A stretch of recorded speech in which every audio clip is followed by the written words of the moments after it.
আমি elevator education থেকে Souvik sir কথা বলছি। সব কিছুই তো শেষ হয়ে গেল, পুজো, দুর্গা পুজো, লক্ষ্মী পুজো, কালী পুজো, ভাইফোঁটা সব শেষ। আর পরীক্ষা জানুয়ারির ফার্স্ট উইকে এমবিএ ফার্স্ট সেমিস্টারের ম্যাকআপ ইউনিভার্সিটির।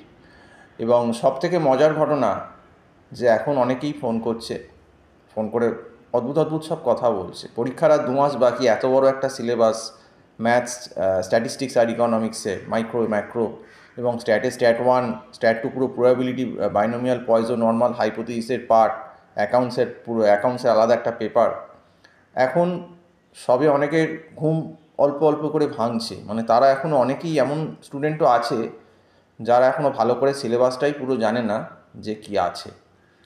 এবং আমি চ্যালেঞ্জের সঙ্গে একটা কথা বলতে পারি, যদি ম্যাকআউট সত্যিকারের স্বচ্ছ এক্সাম নেয়, সেরকমভাবে যদি মডারেটর বসিয়ে বা একদম ইনভিজিলেশন বসিয়ে, বেশিরভাগই ফেল করবে। এটা একদম সত্যি কথা, কারণ আমরা তো গ্রাসরুট লেভেল থেকে পড়াচ্ছি এবং অবস্থাটা দেখতে পাচ্ছি স্টুডেন্টদের এখন কী অবস্থা। এবং অনেকেই আছেন যারা সিলেবাসই জানেন না এখনও, তারা ফোন করে জিজ্ঞেস করছে, স্যার ইকো সাজেশান পাওয়া যাবে, স্ট্যাটের সাজেশান পাওয়া যাবে। আচ্ছা ভাবুন তো, একটা ইকোনমিক্সের মাইক্রো ম্যাথস, গ্রাফ, ডেরিভেশান আর স্ট্যাটের মতো একটা সামস যেখানে আছে, প্রবাবিলিটির, এগুলোর কি কোনো দিন কোনো সাজেশান হতে পারে কখনো? মানে তার মানে বুঝুন কনসেপশানটা কীরকম হয়ে যায়, কি সাংঘাতিক মিসকনসেপশান। তো আমরা তো বহুদিন ধরেই ভিডিওতে বহু ওয়ার্নিং দিয়েছি যে প্রথম থেকে পড়ো, জুলাই আগস্ট থেকেই পড়া শুরু করে দাও, অন্তত এই সিলেবাস যে অন্তত 6 মাস না হলে খুব অসুবিধে কিছু করা, অন্তত যদি 70% হয়। কিন্তু এখন যদি পরীক্ষার কেউ এই 2 মাসও হয়তো বাকি নেই, সবে 2 মাস টায় বাকি আছে, এখন তারা কেউ বই খুলছে, কেউ সিলেবাস দেখছে।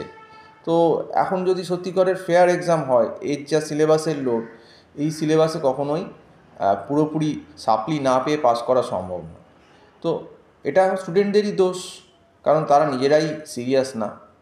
তো যাই হোক, এমবিএ ফার্স্ট সেমিস্টারের এক্সাম একদম দোরগোড়ায়, এবং এবার সত্যিকারের খেলা হবে, এটা আমি বলতে পারি। এবং ইউনিভার্সিটিকেও বলবো যেন কঠোর ইনভিজিলেশন প্রসেস হয়।